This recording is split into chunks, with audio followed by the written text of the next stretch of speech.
प्रयच्छति। दुर्गे स्मृता हरसि भीतिमशेषजन्तो।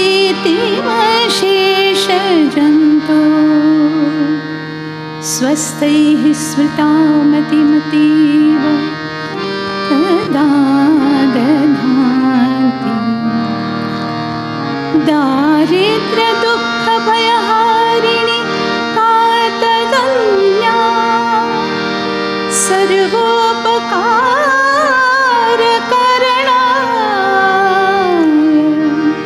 सदा चित्ता। सर्वमङ्गलमाङ्गल्ये शिवे सर्वार्थसाधिके। सर्वमङ्गलमाङ्गल्ये शिवे सर्वार्थसाधिके। शरण्ये त्र्यम्बके गौरी नारायणी नमोस्तुते।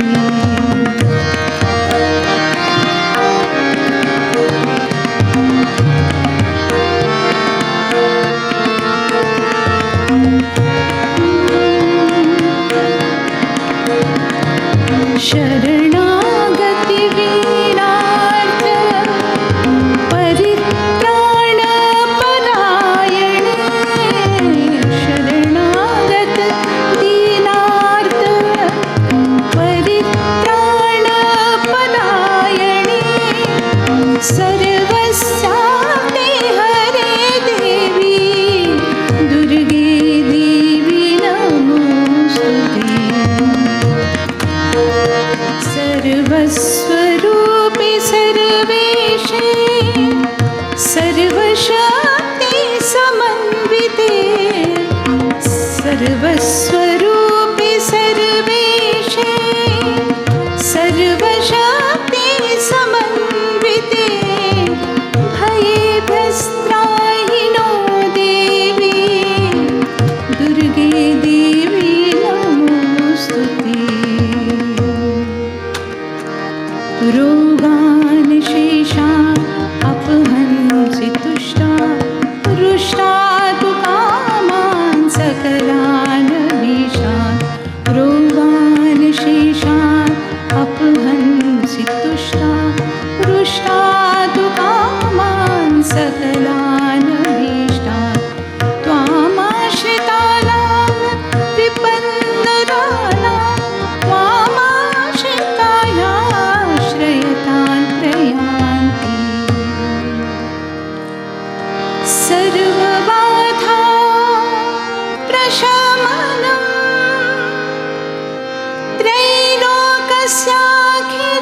त्रैलोक्यस्याखिलेश्वरी।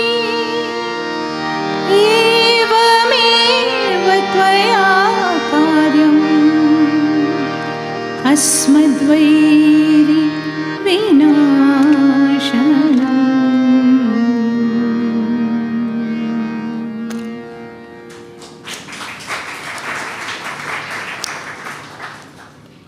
अनुराधा जी उन प्रतिभावान कलाकारों में से हैं जिन्होंने फिल्म जगत में भी हज़ारों गाने गाए हैं और शायद वो एकमात्र ऐसी पार्श्व गायिका हैं फिल्मों की जिनके भजन और स्तोत्र और श्लोक भी हज़ारों की संख्या में रिकॉर्ड हुए हैं। एक समय था जिसको आप रेनाइसा कह सकते हैं। भारतवर्ष में भक्ति संगीत का एक पूरा दौर शुरू हुआ था और उसका जो सबसे प्रमुख उसमें जो भूमिका थी वो आदरणीय अनुराधा जी की थी। केवल उन्होंने भजन रिकॉर्ड नहीं किए, उन्होंने बहुत सारे भजनों के कार्यक्रम भी किए देश भर में विदेशों में। तो ये श्रेय सिर्फ उन्हीं के पास जाता है। बहुत अच्छे गाने वाले कलाकार हैं हमारे यहाँ, सभी अच्छे ही कलाकार हैं, लेकिन ऐसे कलाकार जिन्होंने ये सामंजस्य बनाए रखा कि फिल्म जगत के भी गीत लगातार वो गाती रहीं और भजन का जो उनकी आसक्ति थी भजन के प्रति या आध्यात्मिक संगीत के प्रति। तो दीदी सबसे पहले तो आपका हमारे इस परिसर में स्वागत है। पुणेरी चौपाल में हम लोग, जब यहाँ जो लोग बैठे हैं यहाँ बहुत सारे कलाकार हैं। आदरणीय पंडित अजय पोनकर जी को तो हम सब जानते ही हैं, पर राजीव आत्मज जी हैं, बहुत अच्छे ठुमरी के कलाकार हैं और शोभा जी के शिष्य हैं। सुधांशु जी भी बहुत अच्छा जनप्रिय संगीत गाते हैं हमारे लिए। स्वाति जी कहाँ हैं? Swati ji is a wonderful Kathak dancer. ऐसे बहुत सारे, शिल्पा इज़ देयर, हाँ शिल्पा जी इज़ ऑल्सो, मैंने हमारे यहाँ सब कुचिपुड़ी की वो बहुत अच्छी कलाकार है। तो बहुत सारे कलाकार हैं, मैं बहुत टेंशन में रहता हूँ दीदी मैं चाहता हूँ कि सबसे पहले हम लोग, आप ही बताएं कि आपका बचपन कैसा था। मैं born and brought up in Bombay, और to be very precise Babulnath मंदिर के सामने मेरी पैदाइश हुई है, डॉक्टर पुराणिक्स पुरंदरेज हॉस्पिटल में। और मेरी शिक्षा भी बॉम्बे में ही हुई। हम 3 बहनें, आई एम द यंगेस्ट, और बहुत छोटी फैमिली थी। माय फादर मदर दोनों दे वर वर्किंग। मेरी बुआ, उनके पास, शी वॉज वेरी स्पिरिचुअल और बहुत ही राम की भक्त रही, तो उनके पास मैं बड़ी हुई। और बट नेचुरल आई थिंक तब से वो अननोइंगली मेरा राम के प्रति, राम के भजन से भी ज़्यादा, भजन तो कोई गाता नहीं था हमारे घर में, लेकिन उनकी कहानियाँ, फिर कहीं बाहर जाना है तो मेरे लिए 2 ही आउटिंग्स थी। एक तो रामकृष्ण मिशन जो हमारे घर के पास था, और या तो फिर कभी कबाक, अगर आपको चौकसी मालूम है ना दादा, हाँ, तो उनके पास रामायण का 8 दिन का एक कोर्स, हाँ नहीं कोर्स नहीं, वो एक आते थे मतलब डिस्कोर्स देने के लिए। तो वो राम के स्टोरीज, उनके स्टोरीज से भी ज़्यादा मुझे ज़्यादा इंटरेस्ट होता था वो एंड में जो साकर फुटाने और कच्चे सिंगदाने मिलते थे, उसकी मतलब उसके लालच में मैं वहाँ जाया करती थी। थ्रू आउट द डिस्कोर्स मैं मेरी बुआ की गोद में सो जाती थी। Time to get up and leave, तो वो मुझे हमेशा याद रहता था। बट आई थिंक कि शुरू से ही इस वजह से, और मेरे father he was not too much for singing, और कहते थे कि अच्छी घर की लड़कियां गाती नहीं हैं, तो वहीं फुल स्टॉप था। लेकिन गाने की बहुत ज़्यादा मुझे बहुत ज़्यादा शौक़ था, और छुप छुप के सुनते थे हम लोग। रेडियो ही था उस वक्त, और तो कुछ नहीं था। तो वही स्कूल, और फिर जब घर आओ तो गाना, इस तरह से बचपन रहा। कॉलेज में कौन कौन थे आपके साथ? कॉलेज में जो जो नहीं पढ़ते हैं, जिनको पढ़ना अच्छा नहीं लगता, वो सब मेरे साथ थे। जैसे कि कविता कृष्णमूर्ति, स्मिता पाटिल, फारूक शेख, पंकज भाई भी थे, पंकज जी, पंकज उदास, ये हमारा एक ग्रुप था। और छाया गांगुली थी। मतलब हम लोग अपने अपने क्लास में कभी दिखते नहीं, मिलते ही नहीं थे। हम मिलते थे एक संगीत मंडल करके वहाँ पे ज़ेवियर्स, एक, हाँ सेंट ज़ेवियर्स में, यानी कि सब बदमाश एक ही जगह। तो हम लोग संगीत मंडल में हम लोग जाते, ज़ेवियर्स ज्वाइन करते इसलिए थे क्योंकि वहाँ गाने के बहुत अच्छे अच्छे प्रोग्राम्स होते हैं ऐसे। तो full year we used to prepare for the musical concerts, और बहुत अच्छा लगता था। मतलब दोज डेज़ अभी भी याद करो तो बहुत अच्छा लगता है। अभी मैं झट से थोड़ा स्टोरी को फास्ट फॉरवर्ड कर रहा हूँ, और अरुण जी से आपका जो विवाह हुआ वो, और आपकी पहली रिकॉर्डिंग, वहाँ तक हमको लेके आइए। जिनको जानकारी, मैं केवल बता रहा हूँ, जो लोग महाराष्ट्रियंस नहीं हैं उनके लिए भी बता रहा हूँ, जो नॉन महाराष्ट्रियंस हैं उनके लिए बता रहा हूँ। अरुण पोडवाल जी, आपके जो श्रीमान जी थे, ही was a wonderful great music director. बहुत ही अच्छी कॉम्पोजिशंस उन्होंने बनाई हैं। और he was also assistant of SD Burman. Okay, तो मैं इसलिए SD बर्मन का नाम ले रहा हूँ ताकि वहाँ से एक कहानी शुरू होती है। हाँ दीदी। तो जब मेरी शादी हुई थी अरुण जी से, तो उस वक्त तो खैर घर में ही गाते रहना,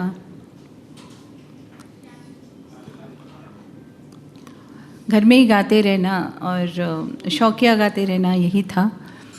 और एक दिन मतलब Arun ji used to go to recordings, और उनके टाइमिंग्स होते थे, मतलब 1 बजे तो ही नीडेड हिज टिफ़िन, तो हमेशा मैं उनके लिए टिफ़िन खाना घर पे बना के मैं लेके जाती थी।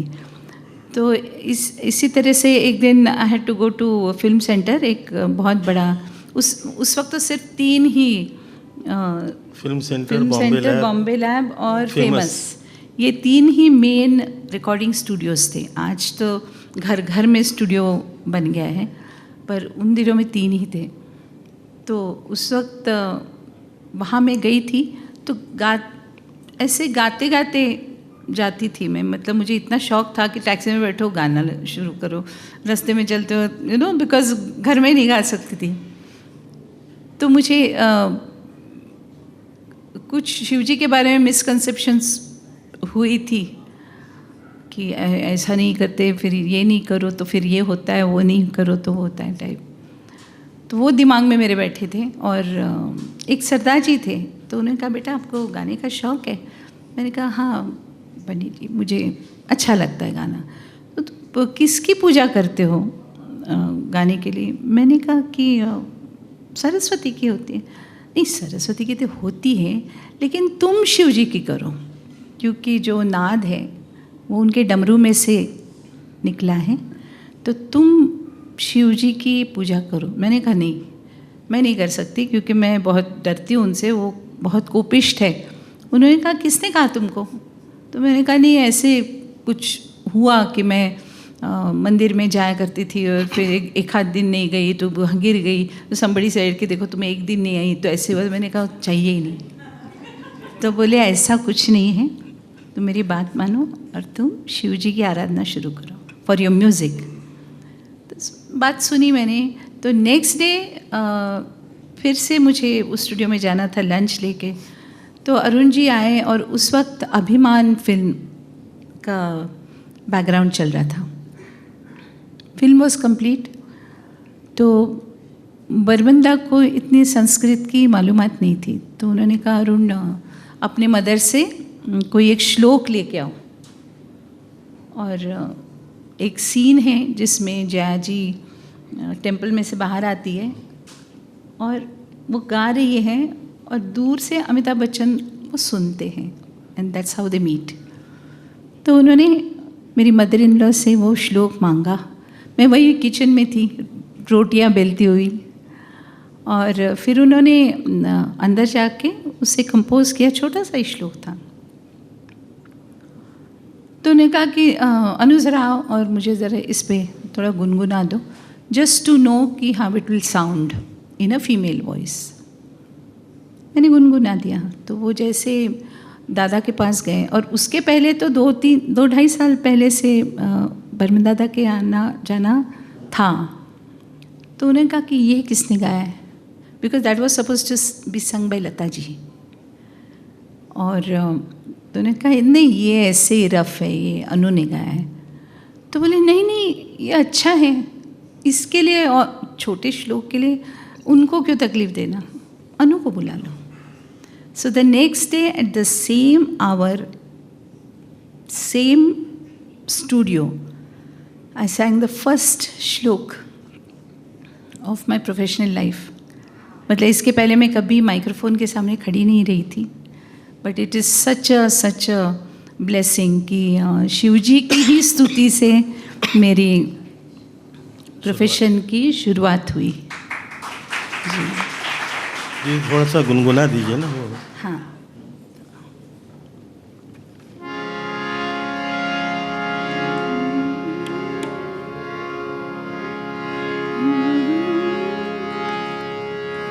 Oh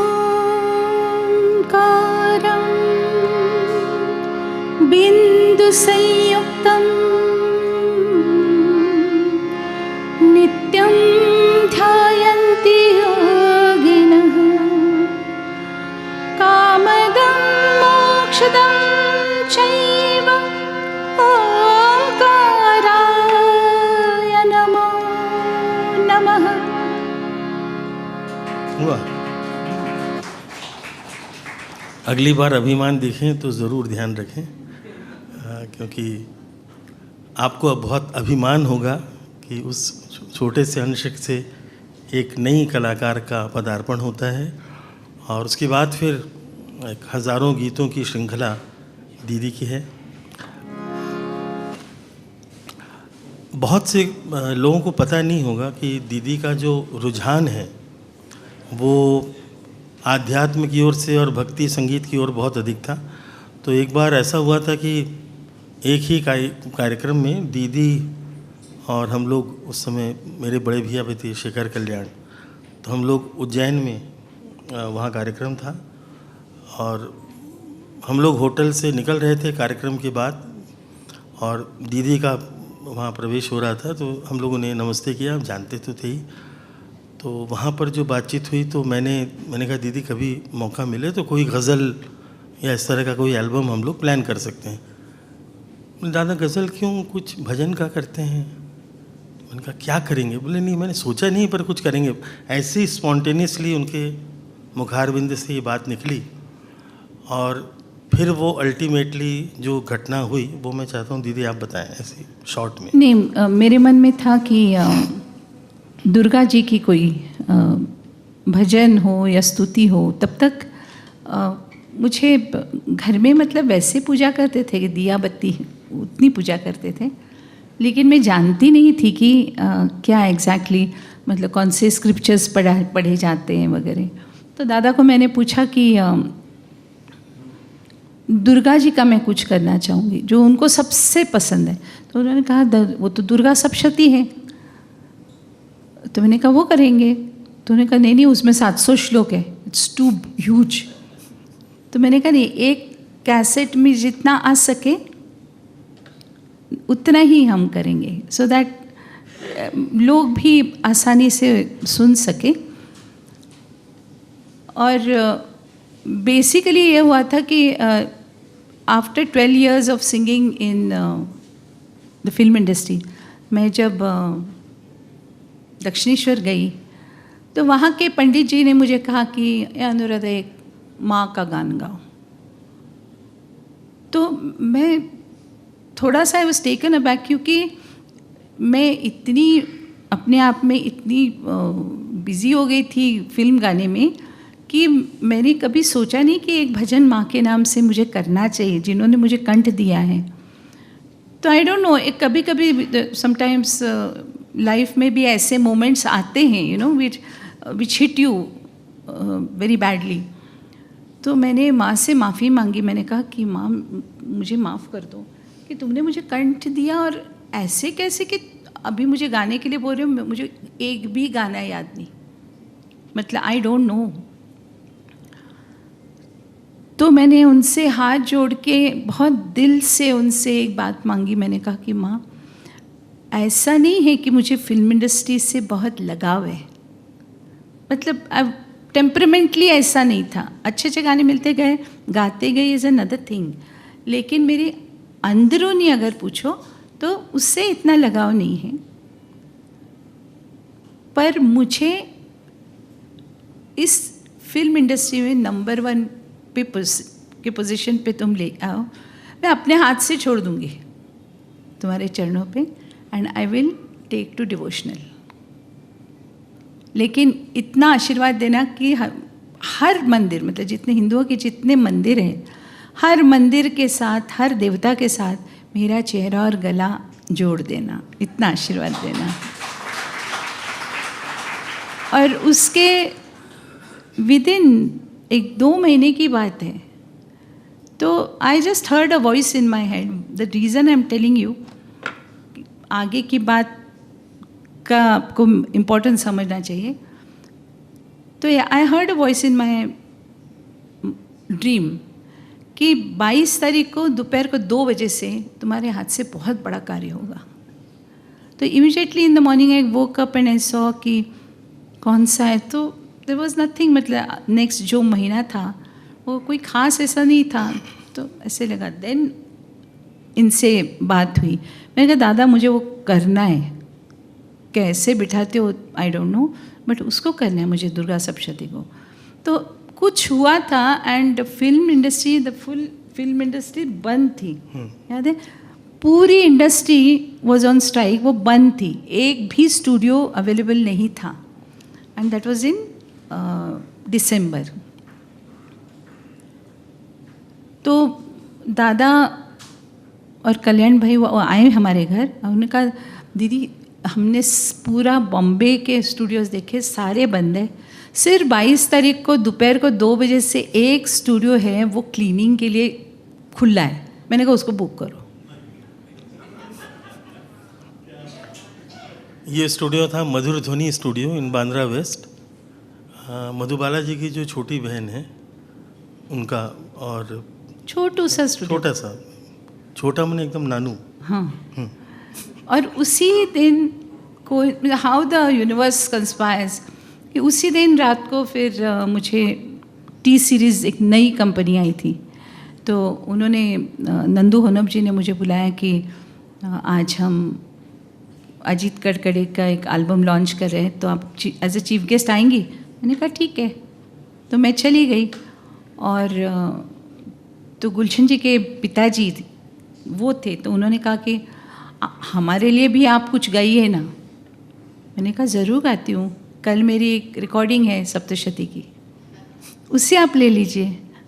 तो वो बोले कि नहीं, मैं हमारे पास बहुत है। तो मेरे मुंह से निकल गया नहीं, अलग है ये अलग है। तो उन्होंने कहा ठीक है मैं देखता हूँ, मैं बताता हूँ। तो मैं पैसे वगैरह लेके गई थी and this is the Ganesh ji की स्तुति करी और ये श्लोक हमने रिकॉर्ड किया। और रिकॉर्ड आपने पहले सुना सबसे पहले, सर्व मंगल मांगल्य वाला। और जैसे ही वो दरवाज़ा खोला, बिकॉज लॉक करना पड़ता था, तो जैसे ही दरवाज़ा खुला तो प्रभाकर जी करके वो हाथ में पेटी लेके खड़े थे, बाबूजी ने भेजा है आपके लिए, ये एल्बम हम ले रहे हैं। That was my association with T series. और फिर उसमें फिर मुझे बताया गया कि नॉट ओनली दुर्गा सप्तशती, जितने भी डिवोशनल्स आपको करने हैं ना, आप करो अपने मन से, जितना आपको करना है। तो आपको बेहद खुशी होगी ये जान करके कि दादा के साथ मैंने ऐसे ऐसे एल्बम्स रिकॉर्ड किए हैं। नहीं दादा, बिल्कुल कमाल के मतलब ओवर 100 एल्बम्स मैंने अकेला इंसान के साथ किए। और उस समय ये होता था, कोई अगर नई आइडिया आती थी तो, और मैंने मान लीजिए दीदी को कहा कि दीदी इस सब्जेक्ट पे आज तक कभी भी कोई रिकॉर्डिंग बाहर नहीं आई है, क्या है दादा? मैंने कहा दोहे और चौपाई और जो इसके कुंडलियाँ हैं। तो दीदी ने सुनी कुछ कॉम्पोजिशंस और बोले दादा ये तो बहुत अच्छा है, तो इसको क्या नाम दें? मैंने कहा आप ही सोचिए।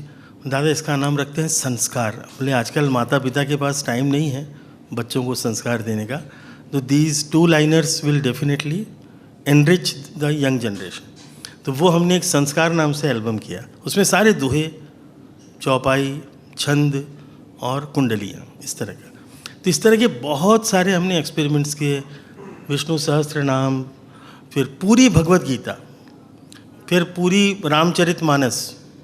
मतलब हम लोग, मतलब कई बार तो ये था कि श्वेता जी को बहुत धन्यवाद है, क्योंकि मैं सूर्य नारायण के उठते साथ निकल जाता था और चंद्र नारायण के उगने के बहुत घंटे के बाद घर लौटता था। तो आप ये देखिए कि एक, पर इसमें मुझे एक चीज़ भी छोटी सी याद आ रही। अरुण जी ने, हमारे अनुराधा जी के हस्बैंड, तो मेरे बहुत अच्छे मित्र थे। मैं कहूँगा फिल्म इंडस्ट्री में मोस्ट वेल ड्रेस्ड पर्सन, इतने खूबसूरत और हमेशा बिल्कुल इतने अच्छे कपड़े पहनते थे। और उनका और मेरा एक शौक़ था कि हम लोग खाने के बहुत शौकीन थे, और उनको सारे अड्डे मालूम थे, खार दांडा में कहाँ पे बटाटा वड़ा सबसे अच्छा मिलता है से लेकर के, अभी मैं यहाँ पर पब्लिक मीटिंग है तो ज़्यादा बात नहीं करूँगा, परंतु he was such a food lover. तो खैर, पर मैं दीदी चाहता हूँ, क्योंकि उनका बहुत हमको आशीर्वाद मिला है और सबसे अधिक आपको मिला है शायद, आप अपनी सासू माँ के बारे में बताइए। ये सवाल आपसे दूसरा कोई नहीं पूछेगा, पर नहीं, my mother in law was a pillar of strength, और I still remember her very very fondly. मैं रिमेंबर नहीं कहूँगी, वो साथ ही है मेरे आज भी। There are so many incidents जब मुझे महसूस होता है कि शी इज़ देयर।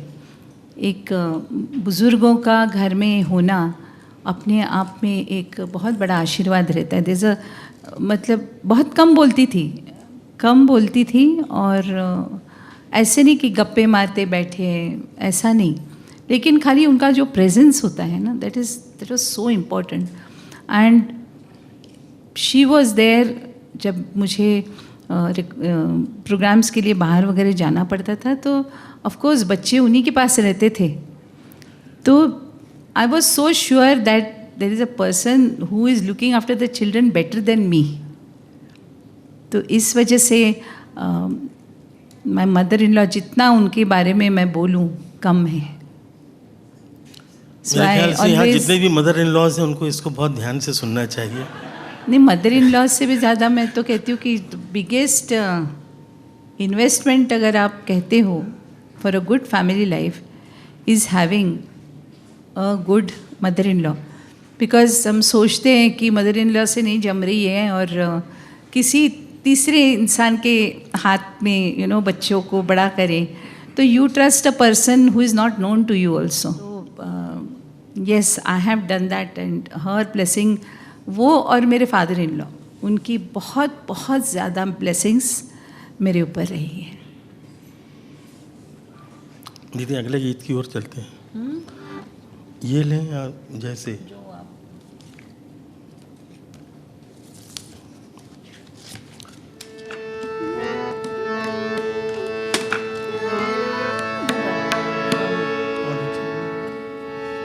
से नीचे, फिर हाफ नोट या फुल नोट, खाली 4, काली 2 है क्या?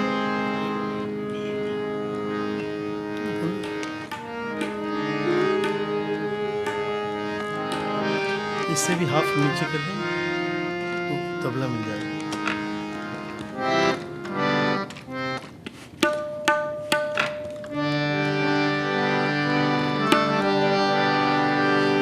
आप में से जिनको जिनको आता है स्थाई के बाद आप लोगों को गाना है। इस प्रोजेक्ट की भी बड़ी विशेषता है कि एक दिन दीदी ने मुझसे कहा, हम लोग लगातार रिकॉर्डिंग्स कर रहे थे, किसकी आवाज़ नहीं आ रही है, मेरी आवाज़ थोड़ी कमी रहे तो अच्छा है, हाँ टोटल थोड़ा सा आवाज़ बढ़ा दीजिए, मेरी आवाज़ ही पहचान है अगर याद रहे। हाँ, तो एक बार हम लोग बैठे थे दीदी के साथ बात करते हुए, तो दीदी ने कहा कि दादा यहाँ पे ना टी सीरीज़ में सब वो अलग तरह के माँ के भजन होते हैं, कि माँ तेरे को तू आजा मैंने हलवा बनाया है टाइप के गाने, तो ऐसा आप एक भजन का कुछ एल्बम करिए। मैंने कहा दीदी मैं नहीं करूँगा, क्योंकि हमारे बंगाल में जो है वो श्यामा संगीत की परंपरा है, तो हम लोग माँ को सच में अपनी माँ जैसा ही मानते हुए हमारी रचनाएँ बनती हैं। बोले ठीक है दादा आप वैसे ही बनाइए। तो हमने कुछ कॉम्पोजिशंस की और वो शक्ति श्यामा संगीत इन हिंदी, हाँ, तो श्यामा संगीत को ही हमने हिंदी में कैसे लाया जाए, तो वो एक प्रयास था।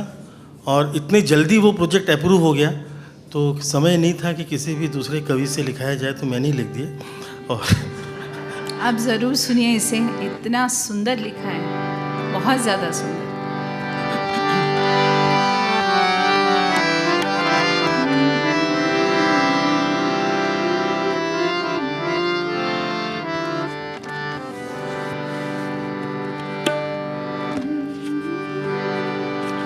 जैसे नैनों में ज्योति और सीप में मोती, वैसे माँ के चरणों में थोड़ी जगह मेरी होती।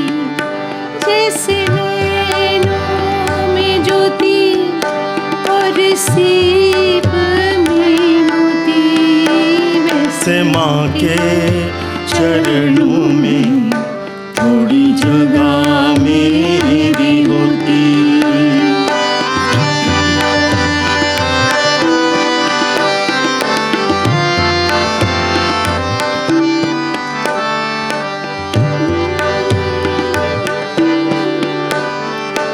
मुख होता दिया और जीभ होती बाती, असुवन की स्याही से मैं माँ को लिखती पाती। मुख होता दिया और जीभ होती बाती, असुवन की स्याही से मैं माँ को लिख पाती। और सेवा में करती कुछ पल माँ तू जो सोती, और तेरे चरणों में थोड़ी जगह मेरी होती। जैसे नैनों में ज्योति और सीप में मोती, वैसे माँ के चरणों में थोड़ी जगह मेरी होती।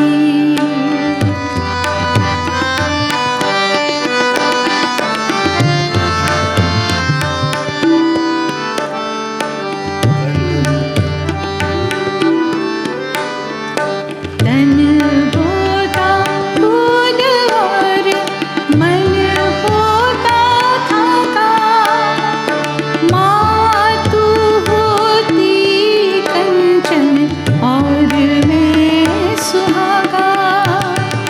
तन होता फूल और मन होता धागा, माँ तू होती कंचन और मैं सुहागा। मेरे अंधियार जीवन में बनती तू ज्योति, और माँ के चरणों में थोड़ी जगह मेरी होती। और माँ के चरणों में थोड़ी जगह मेरी होती। जैसे नैनों में ज्योति और सीप में मोती, वैसे माँ के चरणों में थोड़ी जगह मेरी होती। कृपया अपना सुर ठीक से लगाएं। हाँ, एक बार फिर से हम लोग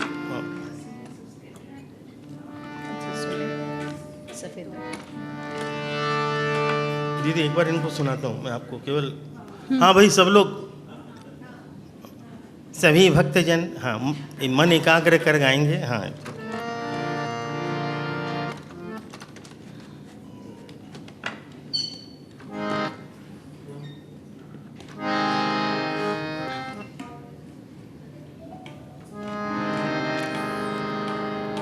जैसे नैनों में ज्योति और सीप में मोती, वैसे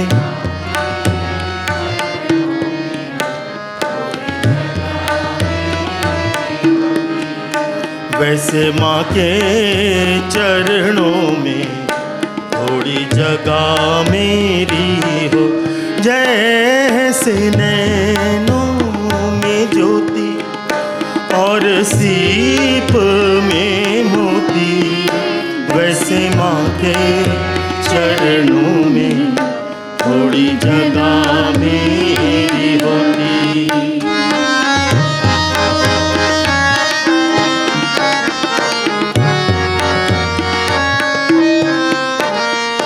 मुख होता दिया और जीभ होती बाती, असुवन की स्याही से मैं माँ को लिखता पाती, मुख होता दिया और जीभ होती बाती। आंसुवन की स्याही से मैं माँ को लिखती पाती, और सेवा मैं करता कुछ पल माँ तू जो सोती। और तेरे चरणों में थोड़ी जगह मेरी होती, और तेरे चरणों में थोड़ी जगह मेरी हो। जैसे नैनों में ज्योति और सीप में मोती, वैसे माँ के चरणों में थोड़ी जगह मेरी होती। बढ़िया। हम लोग जो है ना दीदी लोढ़ा मेलगोंडो वाले, हाँ? वो नई बहू की तरह हैं। शुरू में थोड़ा शर्माते हैं, पर एक बार जब खुल जाते हैं तो फिर नहीं, they all sing wonderfully well. बहुत अच्छा गाते हैं। एक और अच्छी हमारी सिंगर हैं, who is Saregama winner, Richa. आप कहाँ पर हैं? ऋचा देवराज बहुत अच्छा गाती हैं। और एक तो बॉम्बे से आ गया कि दादा दीदी आ रही हैं तो मैं आ रहा हूँ सुनने के लिए, Abhijeet Ghoshal. He is 11 times winner of Saregama. चलिए नेक्स्ट। कौन सा? गोविंद लीनो मायरी मैंने, गोविंद लीनो मायरी मैंने, गोविंद लीनो मायरी मैंने, गोविंद लीनो।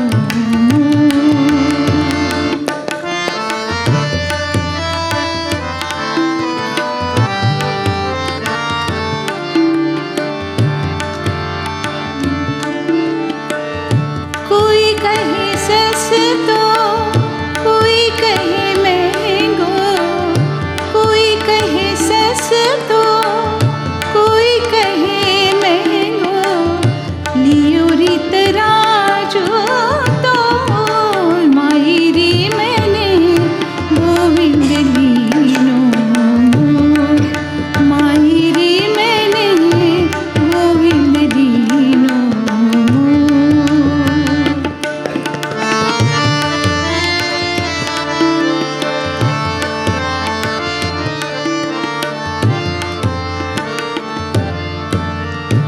मीरा के प्रभु गिरधर नागर, मीरा के प्रभु गिरधर नागर, आवत प्रेम के बोल मायरी मैंने, गोविंद लीनो मायरी मैंने, गोविंद लीनो मायरी मैंने, गोविंद लीनो मायरी मैंने, गोविंद लीनो मायरी मैंने, गोविंद लीनो।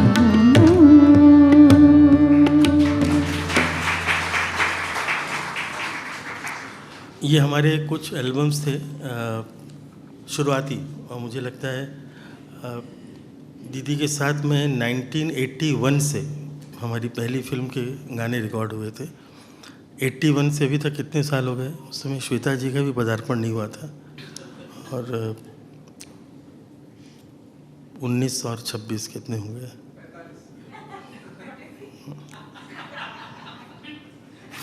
तो तब से दीदी के साथ एक सुंदर परिचय रहा है। और जो सबसे अच्छी बात रही दीदी की कि उन्होंने मेरे ख्याल से जितना उनको अनुभव इंडस्ट्री में मिला है कि हर एक सिंगर के साथ, हर एक म्यूज़िक कंपोज़र के साथ मैक्सिमम जो एक्सपोजर हुआ है, मेरे ख्याल से दीदी लता जी को छोड़ के बाकी सबके साथ आपने गाया हुआ है। तो ऐसे भी कलाकार बहुत कम हैं जिनको इतना अद्भुत एक्सपोजर मिला हो, और ये भी मुझे लगता है कि माँ की इन पर बड़ी कृपा है। और मैं इसलिए भी उसका साक्षी रहा हूँ क्योंकि कई बार दीदी के साथ हम लोग बड़े अनोखे मंदिरों में जाते थे।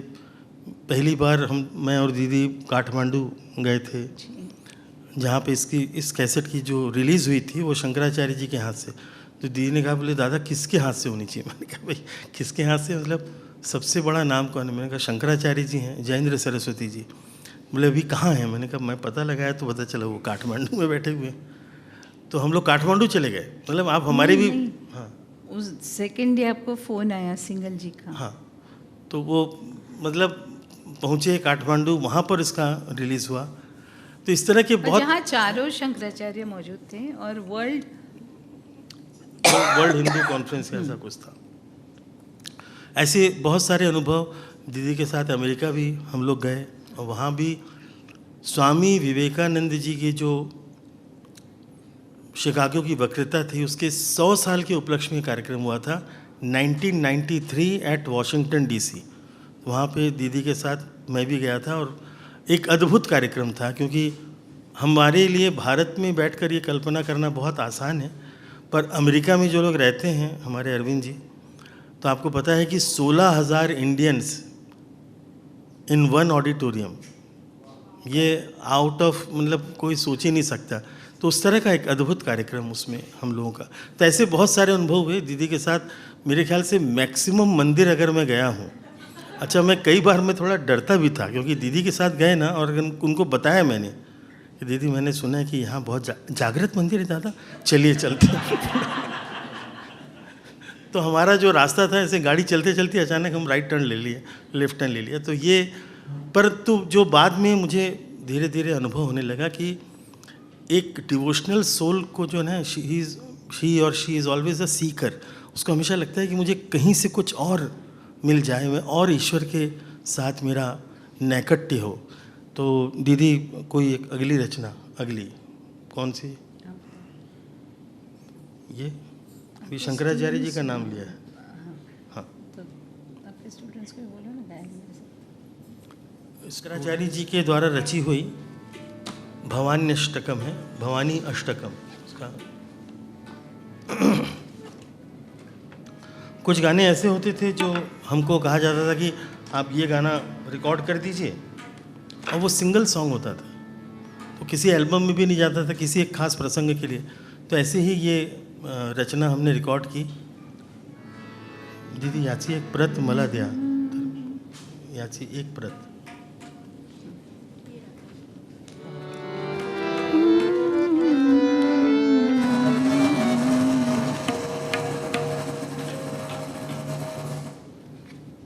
मैंने कुछ भी नहीं किया,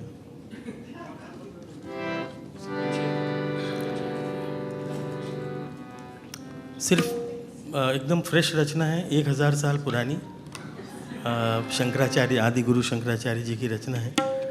केवल ये कल्पना कीजिए कि 1000 साल पहले उस आदमी का क्या योगदान है कि 32 वर्ष की आयु में उन्होंने पूरे भारतवर्ष को एक कर दिया, चारों हमारे धाम स्थापित कर दिए। दक्षिण का केरल और तमिलनाडु का ब्राह्मण बद्रीनाथ में, गुजरात का पंडित जो है वो पुरी में, मतलब इस तरह की एक पूरी संरचना करना पूरे देश को। और जैसे आप लोगों ने सुना होगा वेदांत के वो बड़े प्रकांड पंडित थे, उनका और मंडन मिश्र का जब शास्त्रार्थ होता है तो मंडन मिश्र मीमांसा के विद्वान थे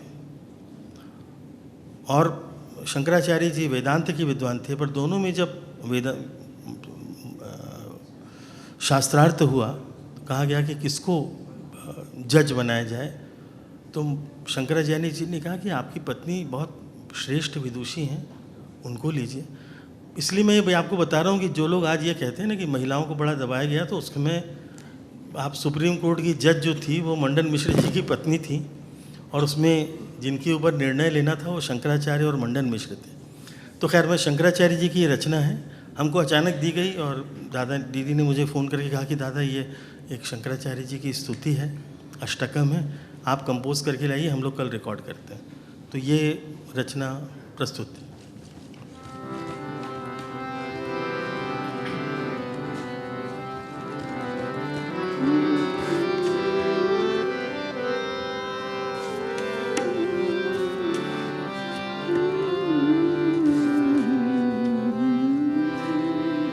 न तातो न माता न बंधुर्न दाता, न तातो न माता न बंधुर्न दाता, न पुत्रो न पुत्री न भृत्यो न भर्ता, न जाया न विद्या न वृत्तिर्ममेव, गतिस्त्वं गतिस्त्वं त्वमेका भवानी, न तातो न माता न बन्धु न दाता।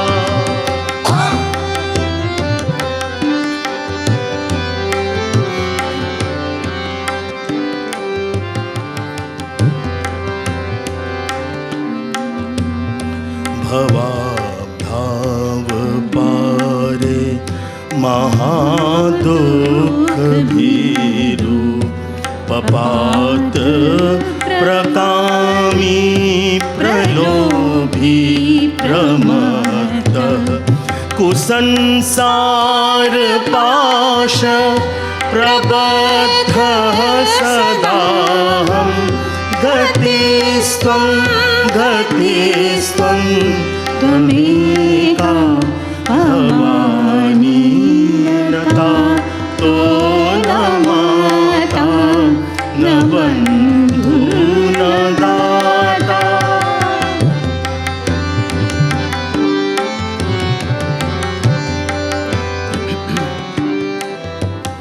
न जानामि दानं न च ध्यानयोगं, न जानामि तन्त्रं न च स्तोत्रमन्त्रम्, न जानामि दानं न च ध्यानयोगं, न जानामि तन्त्रं न च स्तोत्रमन्त्रं, न जानामि पूजां न च न्यासयोगं, गतिस्त्वं गतिस्त्वं त्वमेका भवानी, न तातो न माता न बन्धु न दाता, न तातो न माता न बन्धु न दाता। बहुत वर्षों बाद दीदी और मैं साथ में मिलके गा रहे हैं।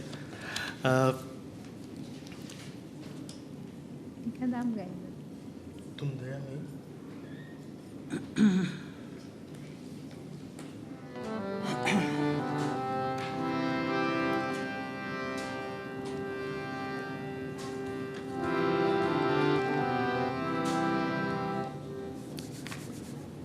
दीदी, यहाँ छोटा सा मैं चाह रहा था कि कुछ जो संगीतकार ऐसे थे जो आज नहीं है, ऐसे बहुत सारे संगीतकारों के साथ आपने काम किया है, तो उनके साथ थोड़ा थोड़ा अनुभव, क्योंकि जैसे जयदेव जी के साथ आपने जो काम किया है जी, बहुत ही खूबसूरत, मतलब ऑल द सॉन्ग्स। तो क्योंकि जयदेव जी के बारे में बहुत ज़्यादा लोग जानते नहीं, he was one of the finest composers in Mumbai industry, जिनकी पर एक प्रॉब्लम ये थी कि सिंगर बहुत घबराते थे किसी को अगर फ़ोन आ गया जयदेव जी का, क्योंकि जयदेव जी ने अगर एक लाइन एक बार गाई, अगली बार वो उसकी ट्यून अलग हो जाती थी, थर्ड टाइम वो कुछ और वेरिएशन, तो वो हमेशा कुछ ना कुछ, एक जयदेव जी और एक रविंद्र जैन जी, इनकी कॉम्पोजिशन में आपको ये बात मिलेगी कि बहुत ज़्यादा वेरिएशंस अलग अलग वो करते थे। जयदेव जी के बारे में आप। जयदेव जी मोस्ट ऑफ माय जो स्कूल के या कॉलेज में जो कॉम्पिटिशन्स होते तो उसके वो मोस्टली जयदेव जी जज होते ही थे, तो उनके सामने बहुत सारे, उनके हाथों से बहुत सारे मैंने अवार्ड्स लिए। और एक बार उन्होंने मुझे कहा था कि कि ये पूछते रहते थे कि तुम गाना चाहोगी, तो मैं कहती थी कि नहीं, मुझे इतना इंटरेस्ट नहीं है फिल्म्स में। तो उन्होंने कहा कि कभी मौका मिले तो मैं तुमसे फिल्म में गाना गवाऊँगा। और जिस दिन मैंने ओमकारम बिंदु संयुक्तम गाया तो सभी चारों तरफ ये न्यूज़ फैल गई कि अच्छा ये अभी फिल्म में गाने लग गई है। एक श्लोक गाया था मैंने पर उसके दूसरे ही दिन फिर जयदेव जी का फ़ोन आया। उन्होंने कहा कि एक मुकेश जी के साथ गाना है और ड्यूएट है तो तुम पहुंच जाओ। तो मैं गई और उनके साथ मैंने गाया, लेकिन अनफॉर्चुनेटली वो फिल्म रिलीज़ नहीं हुई। लेकिन मेरे लिए एक बहुत बड़ा एक्सपीरियंस था वो। और as a person also he was a छोटा बच्चा, एकदम इनोसेंट होते हैं ना, एकदम इनोसेंट, मतलब कोई दुनियादारी नहीं, कुछ नहीं, छोटे से बच्चे के जैसे वो सिखाते थे। और अलग ही स्टाइल थी उनकी गाना सिखाने की। फिर उन्होंने कहा कि मैं कहती थी जयदेव जी आप कल ऐसे नहीं ऐसे गाए थे, क्योंकि मेरे साथ ये था कि एक बार मैं सीखूँ तो वो मतलब रिकॉर्ड हो जाता था दिमाग में। तो मैं कहती थी कि जयदेव जी ये नहीं, आपने ऐसा नहीं गाया था, आप बताओ कैसे गाया था मैंने। तो जयदेव जी ऐसे गाया, हाँ बराबर है, तुम वो बराबर इधर रखना, मैं भूल जाता हूँ, तो तुम इधर रखना। तो बहुत सुंदर उनके गाने का मौका मिला, बहुत उनका आशीर्वाद मुझे बहुत मिला। जिंदगी मेरे घर आना वगैरह उस टाइप के गाने। ऐसी गुनगुना दीजिए। आपने मना किया था? अरे हाँ, मैं मना कर दूँ तो, परंतु आप इसको घर में जाके सुन लीजिएगा, क्योंकि मैंने दीदी को मना किया। मैंने कहा दीदी ये वाली फाइल खुलेगी तो बहुत लंबी खुल जाएगी, तो पर हम लोग फिल्मों की, हाँ फिल्मों वाली, पर बहुत अच्छे गाने आप जयदेव जी के साथ मेरे घर आना।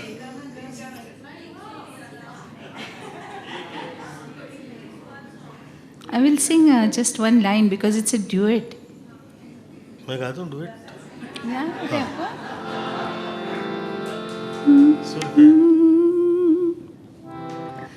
जिंदगी मेरे घर आना जिंदगी मेरे घर आना जिंदगी मेरे घर आना जिंदगी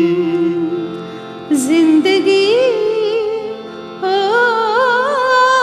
जिंदगी मेरे घर आना मेरे घर आना।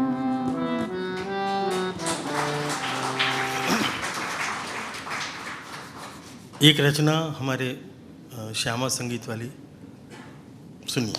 ये फाइल भी खोली जरा, मजा आ रहा काय दादा तुम्ही असा करणार तर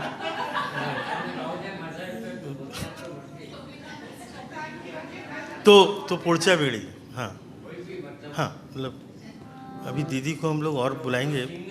हाँ दीदी जहाँ भी आप कंफर्टेबल हो। दया हाँ क्या चीज़?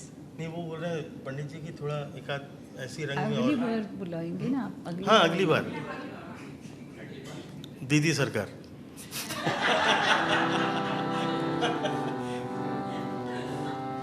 सफेद दो ये गाया ना।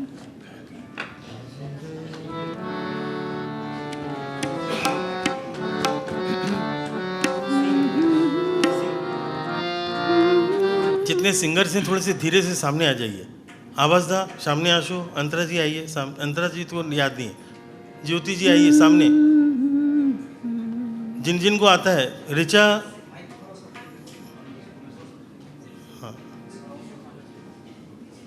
अभिजीत, नाओविन कहाँ पर हैं? हाँ आशो।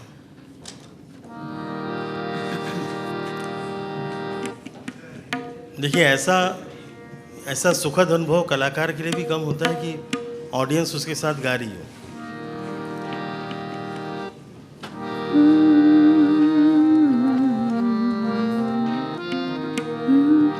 সকলি তোমারি ইচ্ছা ইচ্ছা মই তারা তুমি তোমার কর্ম তুমি করো মা লোকে বলে করিয়া সকলি তোমারি ইচ্ছা ইচ্ছা মই তারা তুমি তোমার কর্ম তুমি করো মা লোকে বলে করিয়া পঙ্কে বদ্ধ করো করি পঙ্গুরে লঙ্ঘাও গিরি পঙ্কে বাধ কর করি পঙ্গরে লাঘাও গিরি কারে দামা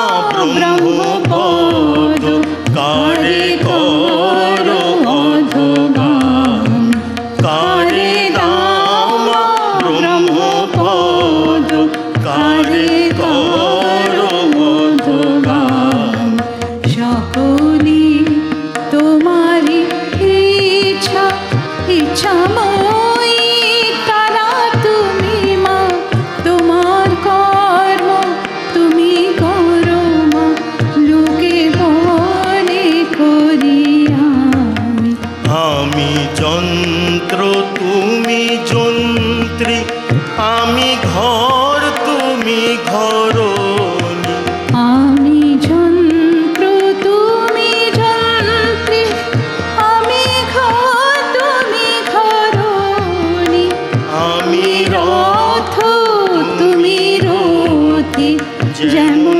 চালাও তেমনি চলি আমি রথ তুমি রথি যেমন চালাও তেমনি চলি সকলি তোমারি ইচ্ছা ইচ্ছা মই তারা তুমি মা তোমার কর্ম তুমি করো মা লোকে বলে করিয়া সকলি তোমারি ইচ্ছা।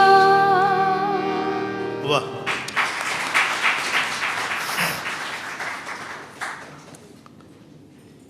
दीदी और किसी एक और संगीतकार के साथ आप जो मुझे याद है आपने बहुत काम किया है दैट इज़ लक्ष्मीकांत प्यारेलाल जी और हम लोगों ने वो युग देखा है स्वर्णिम युग जब लक्ष्मीकांत प्यारेलाल पंचम दा ये मतलब एक एक स्टूडियो उन्होंने घेरा हुआ था महबूब यानी लक्ष्मी जी फिल्म सेंटर यानी पंचम दा मतलब पूरा वो माहौल ऐसा होता था तो मैं चाहता हूँ लक्ष्मी जी के साथ कुछ अनुभव आप बताइए क्योंकि उनके साथ भी आपने बहुत काम भी किया है और सीखा भी जी। सबसे पहले अनुभव तो मैं कहूँगी कि जिस वक्त मैंने पहली बार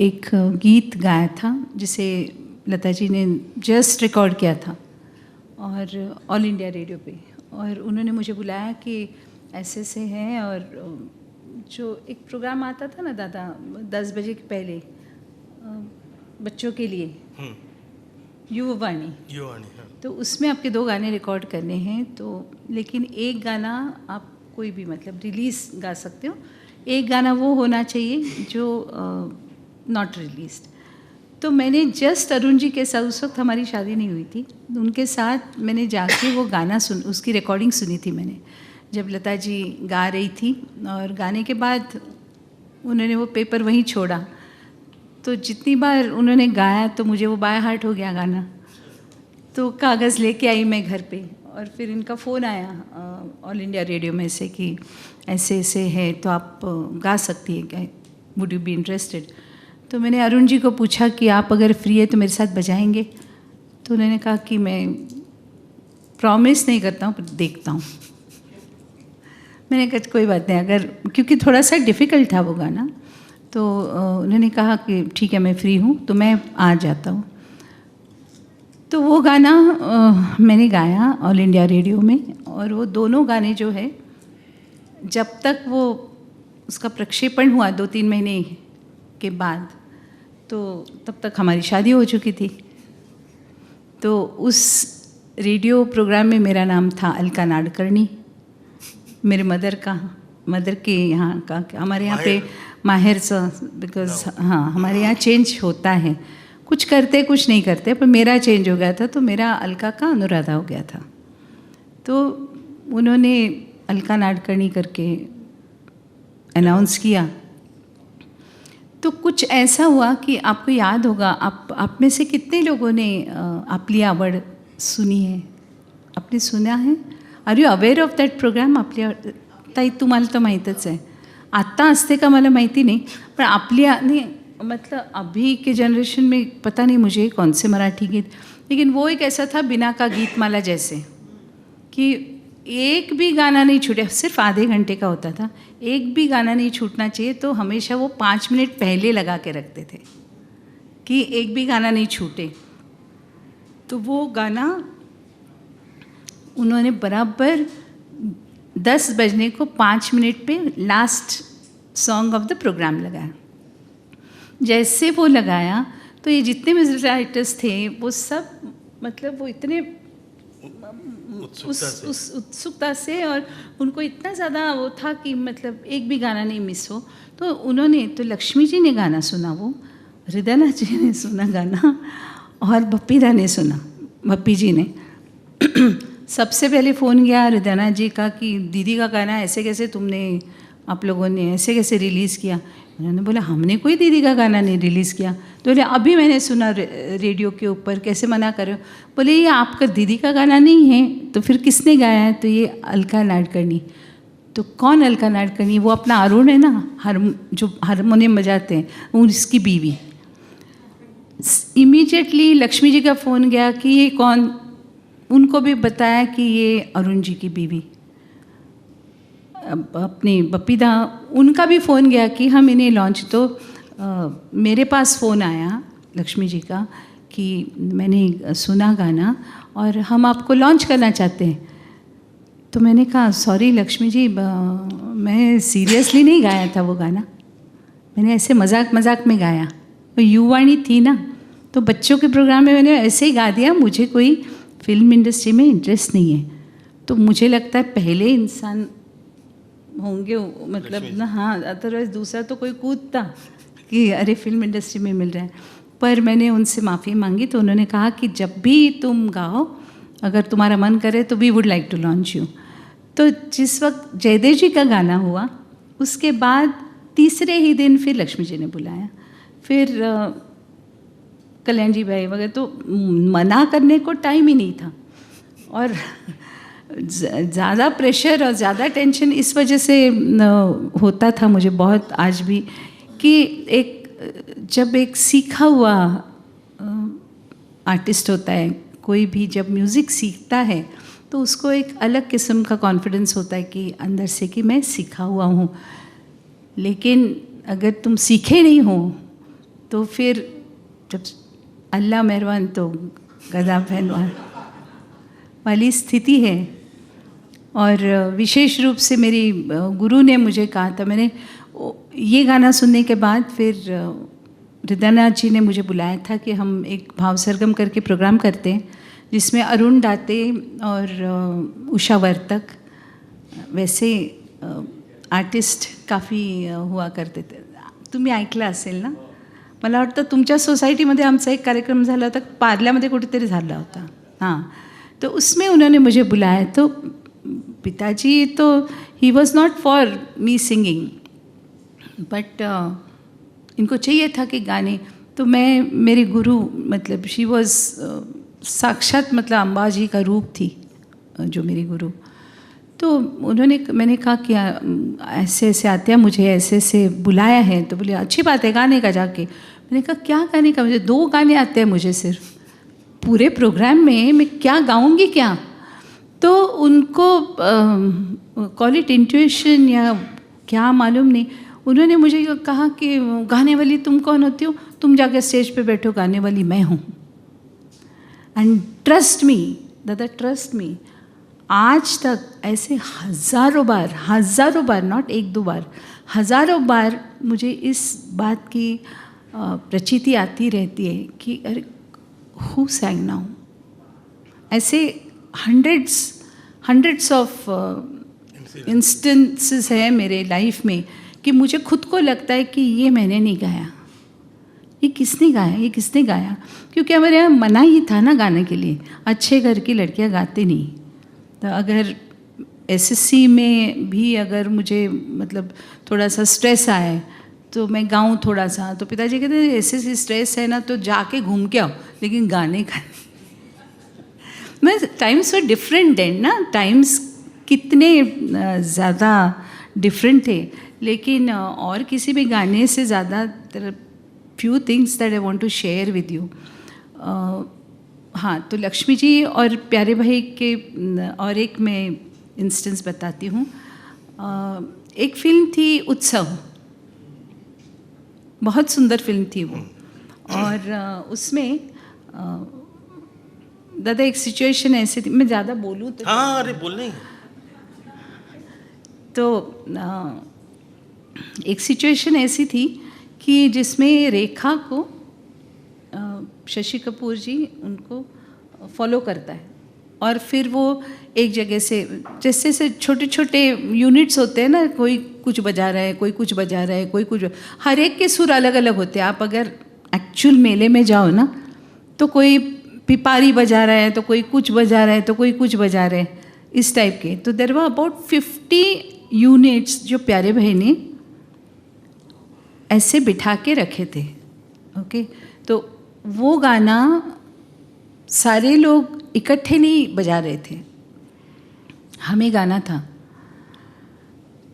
तो कोई कुछ बजाए, कोई कुछ बजाए, तो इट वाज वेरी कंफ्यूजिंग, क्योंकि सुर हर एक का सुर अलग।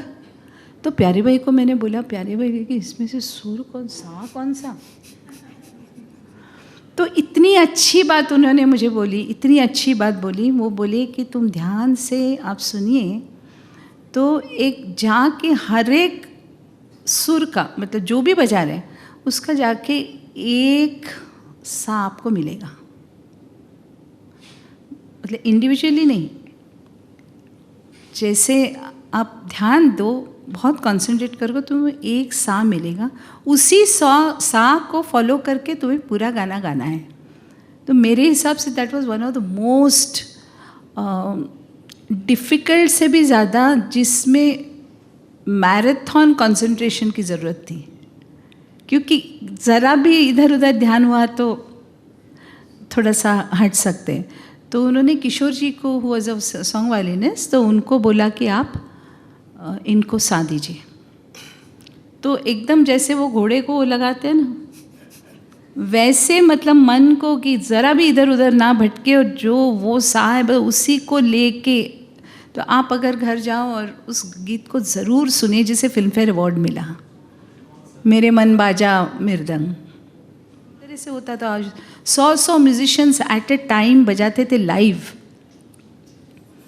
और मजाल है कि हम लोगों की एक गलती हो, मतलब हम लोग तो पसीने तो उसी से होते थे कि गलती ना हो, क्योंकि इमेजिन 100 म्यूजिशियंस, उनको दोबारा से वापस से बजाना, तो उस वक्त एक अलग कल्चर था। तो वीवर मतलब आज भी उनकी टेक्निक्स वगैरह बहुत अलग होती होगी, लेकिन मुझे बहुत खुशी है कि दादा ने हमने इकट्ठे वो ज़माना देखा है, नहीं दादा? बहुत, it was a golden period. और कमाल है। सारे म्यूजिशियंस, मतलब आप सोचिए, मैं प्यारे भाई के यहाँ तो हमेशा सोढ़ी था, सुरेंद्र सोढ़ी, ही वाज, वो मेरा गुरु भाई था। तो उसकी वजह से मुझे महबूब स्टूडियो में एंट्री मिलती थी। 26 लोग मिलके रिदम बजा रहे हैं, 26 तबला, ढोलक, नाल, मतलब ये मैं केवल मेन इंस्ट्रूमेंट की बात कर रहा हूँ, साइड रिदम की नहीं। ऐसा बजता था और ऐसे ठेके बजते थे, तो कमाल है। मतलब हम और प्यारे भाई एकदम आखिरी में आके वो पियानो पे पूरा म्यूज़िक कंपोज करके सबको सिखा के दन सबको नोटेशन जाता था। It was a wonderful scene कि कैसे एक गाना क्रिएट होता है। अच्छा, इसमें मज़े भी होते थे, हाँ? मतलब ऐसा नहीं था कि सब बहुत सीरियस हाँ। ऐसा है। तो कोई जैसे रवि गुरुटू तो बहुत ही मजाक, शोभा गुरुटू जी के बेटे। हाँ, उनको हर वक्त सिर्फ मजाक सूझता था कि किस तरह से मैं किसी को ऑफ की करूं। तो वो क्या करते थे कि अन्ना या पता नहीं उनका क्या नाम था, तो वो शहनाई लेके बैठते थे टूटी सेक्शन में वगैरह। तो ये हम नीचे मिलता था ना, वो उन दिनों में वो जीरा गुड़ी और ये सब मिलता था, पता है ना, वहाँ से ना लेके इमली लेके आते थे। और इमली ले आके ना अन्ना जो शहनाई बजा रहा है उसके सामने ऐसे इमली ऐसे। तो साइकोलॉजिकली होता है ना कि मुंह में पानी आता है ना, तो बेचारे अब बजा ही नहीं पाते थे। और ये हम लोगों को दिखता था, जो प्यारे वे अंदर बैठते थे। तो 2-3 बार उसकी वजह से कट हुआ। तो बोले क्या हुआ, तुम एक सादा पीस तुम नहीं बजा सकते? बेचारे वो क्या बोलते ना, वो बोले प्यारे भाई ज़रा रवि जी को बुलाइए ना रवि जी को। रवि जी अपने वो इमली का पीस लेके, तो मतलब वो एक अलग कहानियाँ होती थी। प्यारे भाई का एक तकिया कलाम था और सब फर्स्ट क्लास, थोड़ा सा हल्का सा तुतलाते थे। किसी से पूछे और सुधांशु अच्छे हो? हाँ प्यारे भाई। सब बाकी सब फर्स्ट क्लास? हाँ। तो एक पन्ना करके एक वॉयलिनिस्ट था, याद है आपको पन्ना? तो वो पन्ना एक दिन आया, तो पन्ना पूरा मैंने सर मुड़ाया हुआ था। अरे पन्ना क्या हो गया? ये पापा मर गए कल। अच्छा बाकी सब फर्स्ट क्लास?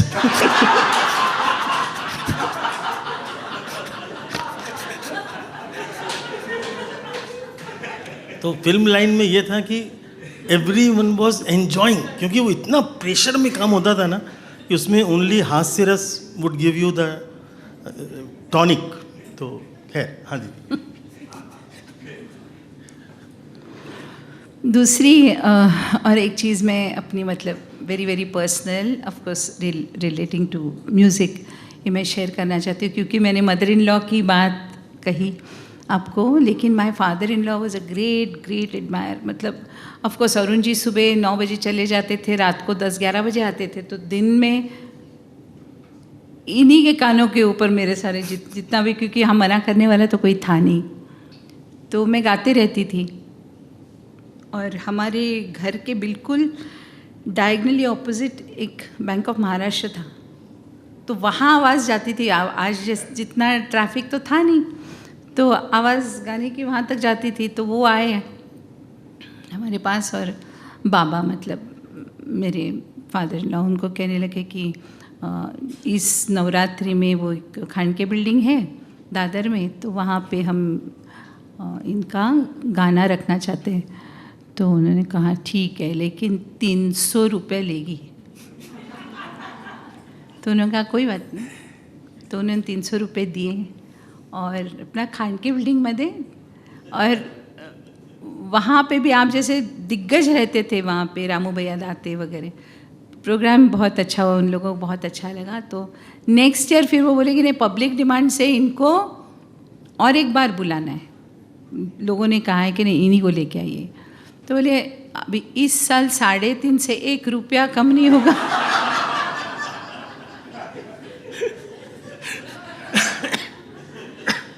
तो वो मेरे फर्स्ट पीए थे, प्रमोटर पीए सब कुछ।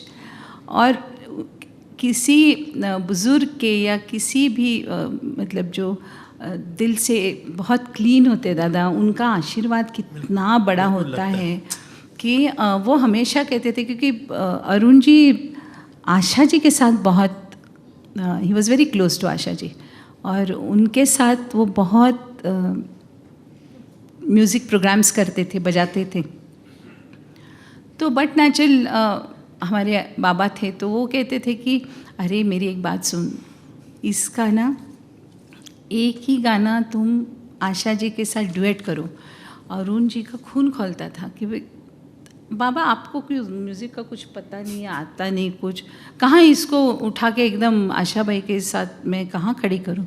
और आशा जी कहाँ, आशा जी लता जी इन्हें तो गाना भी नहीं सीखा है, तो ऐसी बातें मत करो। तो बाबा कहते थे मेरी बात सुन, मैं सुनता रहता हूँ दिन भर, तो एक बार तो कोशिश कर।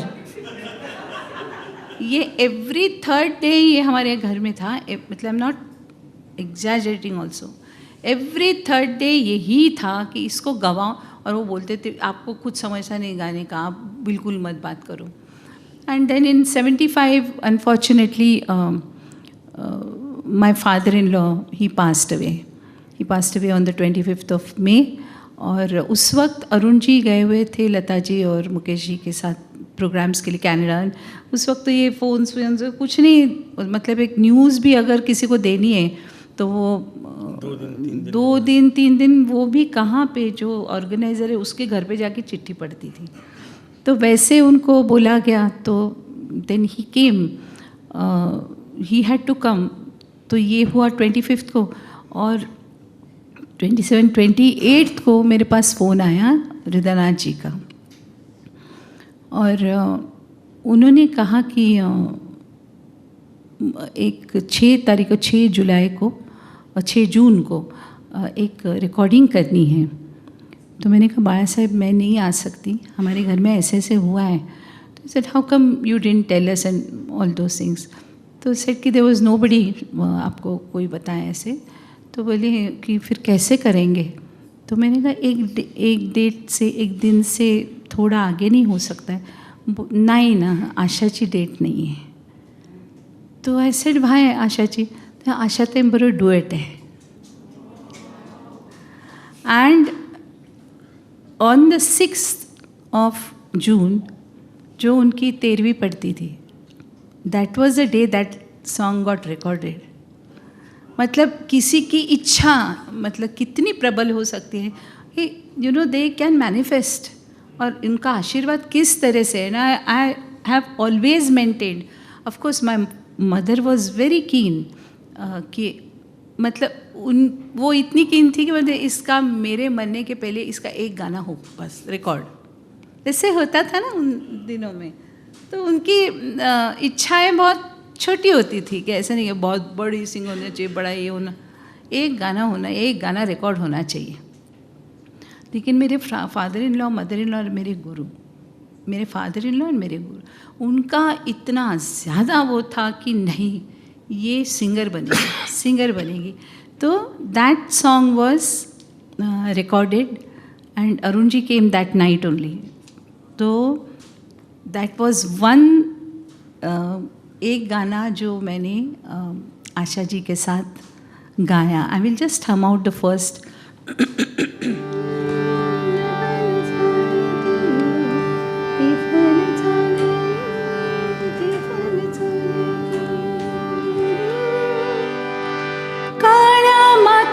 मातीत तिफन चालते, तिफन चालते, तिफन चालते, काळ्या मातीत मातीत तिफन चालते, तिफन चालते, तिफन चालते, ईज थैथय नाचते, ढग ढोल वाजवितो, ढोल वाजवितो, ढग ढोल वाजवितो।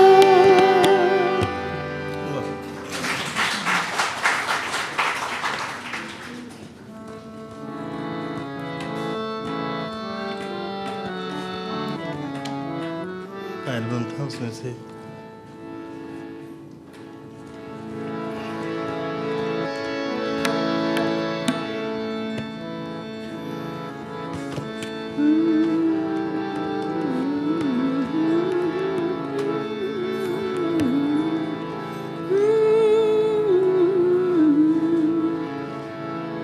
मैं तो सावरे के रंग राजी, सावरे के रंग राजी, सावरे के रंग राजी, सावरे के रंग राजी, साजी सिंगार बांधी पग घुंघरू, साजी सिंगार बांधी पग घुंघरू, लोक लाज तजी नाची रे, मैं तो सांवरे के रंग राची, सांवरे के रंग रांची।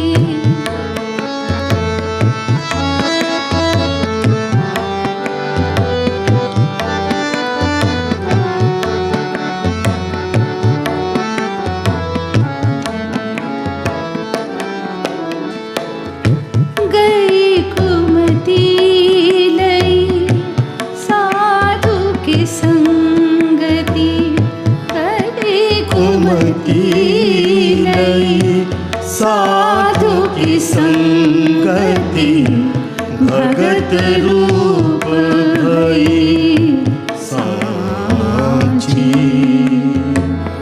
गई कुमती लई साधु की संगति, भगत रूप भई सांची। गाई गाई हरि के गुण निस दिन, गाई गाई हरि के गुण निस दिन, काल व्याल सो पाछी रे, मैं तो सांवरे के रंग राची, सांवरे के रंग राची, सांवरे के रंग राची, सांवरे के रंग राची।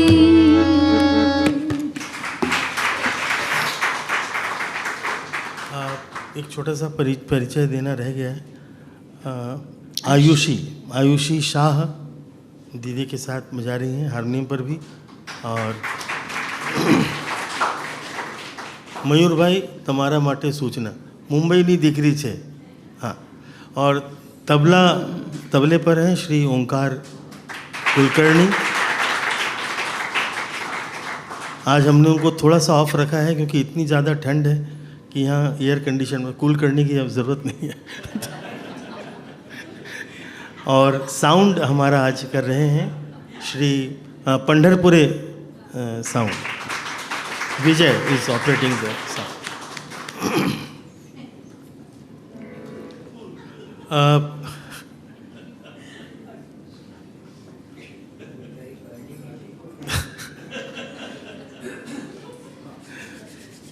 कई बार जब भी दीदी के साथ हमारी यात्रा होती थी तो एक चीज़ थी कि दीदी भी और अरुण जी भी, हम लोग सब हास्य रस प्रेमी थे, तो हमारे चुटकुले जब चलते थे तो ख़त्म नहीं होते थे, मतलब हंसते हंसते जा रहे हैं, पहुंचते थे पता भी नहीं चलता था, एकदम लगता था अरे इतनी जल्दी कलकत्ता आ गया या इतनी जल्दी मद्रास आ गया। तो एक बहुत अच्छा कालखंड दीदी के साथ हमारा बीता है, और उसी अधिकार से ही मैंने दीदी को कहा, मैंने कहा दीदी आप आइए यहाँ पर और अपने कुछ अनुभव हमारे साथ वो शेयर करिए जो सामान्यतः आप नहीं बोल पाते हैं। मैं चाहूँगा दीदी और कुछ म्यूजिशियंस या म्यूज़िक डायरेक्टर्स का अनुभव आप शेयर करना चाहें, जिनका भी। कल्याण जी आनंद जी भाई। कल्याण जी आनंद जी भाई के साथ बहुत ज़्यादा मैंने काम नहीं किया, हालांकि उनके पास कई बार मैं जाया करती थी, लेकिन दादू के बारे में अगर मुझे बोलना है तो मतलब साक्षात सरस्वती थी उनके ज़बान पे, और मैंने देखा है कि उनके साथ कुछ हम जैसे अमृतवाणी टाइप की कोई चीज़ गा रहे थे, और वो भी गा रहे थे, मैं भी गा रही थी। दादू यानी रविंद्र जैन। हाँ, रविंद्र जैन जी, दादू उनको दादू के नाम से पुकारते हैं। और वो ना लिखे, पेन नहीं, पेंसिल नहीं, कुछ नहीं, हाथ में कागज़ नहीं दिख तो नहीं रहा था उनको, लेकिन मैंने अपने सामने देखा है कि उन्होंने 40 अंतरे कंपोज करते करते करते करते गाते गए वो। तो आप इमेजिन कर सकते हैं कि, और उनको कोई भी टॉपिक दे दो, दादू मोहम्मडन्स के लिए कुरान पे लिखना है, ठीक है मैं लिख दूंगा। मैं मतलब एक इंसान को कुछ स्टडी करने के लिए कुछ तो टाइम लगता है, इनकी मास्टरी हर एक सब्जेक्ट पे थी और इतने अच्छी सिमिलीज वो देते थे। आपने देखा राम तेरी गंगा मैली में वगैरह उन्होंने जो गाने लिखे हैं वो बहुत ही खूबसूरत, मतलब एक बहुत आम बातें नहीं लिखी हैं उन्होंने। तो ऐसे ऐसे लोगों के साथ यहाँ पे छोटा सा पॉज करके, हाँ, आपको केवल याद दिला रहा हूँ कि किस तरह की सिमिलीज होती थी। झरने तो बहते हैं, कसम ले पहाड़ों की जो कायम रहते हैं। तो इस टाइप के तो मुझे लगता है ये बहुत बड़ी। फिर बाबूजी थे सुधीर फड़के जी, और बहुत सॉफ्ट स्पोकन और कभी किसी को उल्टा नहीं बोलना। मैं एक विशेष बात दादा, एक विशेष चीज़ में मतलब मेंशन करना चाहती हूँ कि वो पूरा इरा जो है ना वो गंधर्वों का ही था। बिल्कुल, मतलब इसमें कोई दो राय नहीं, मतलब एक से एक गंधर्व थे, एक से एक। और कोई किसी में ऐसी जेलसी वगैरह वो वाली बात नहीं थी कि अगर पता चले कि अरे इसने अच्छा गाना सुने तो वो चले जाते थे उनके घर पे और उनको कहते थे कि मैं सुना है तूने बहुत अच्छा गाना सुना। तो ये नहीं था कि अच्छा अगर मेरी ट्यून उसने चुरा ली, ये वाली बात नहीं थी। तो it was a very very healthy atmosphere, very healthy atmosphere. और कभी मुझे याद नहीं है कि मतलब ऑफ कोर्स हम तो न्यू कमर्स थे, तो बट नेचुरल था कि हमारा कभी सुर इधर लगे उधर लगे, कोई गलत नोट लगे, लेकिन कभी भी प्यारे भाई ने या लक्ष्मी जी ने हमें डायरेक्टली आके ये नहीं कहा है कि क्या गा रहे हो, तुम्हारा ऐसे कैसे सुर लग रहा है, कभी नहीं, कभी नहीं। वो क्या करते थे, किशोर जी जो वायलिन बजाते थे ना, किशोर मारवाड़ी, हाँ, इनके भंवरलाल जी के बेटे, हाँ किशोर जी, तो बहुत सुरीले थे। और हमारा जो आर्टिस्ट का रूम था उसके बिल्कुल बाहर बैठते थे वो। तो धीरे से प्यारे भाई बोलते थे, किशोर एक बार देख लेना वायलिन। उतना हमारे लिए इनफ था कि आप ज़रा देख लेना वायलिन, किशोर जी को बोल रहे हैं।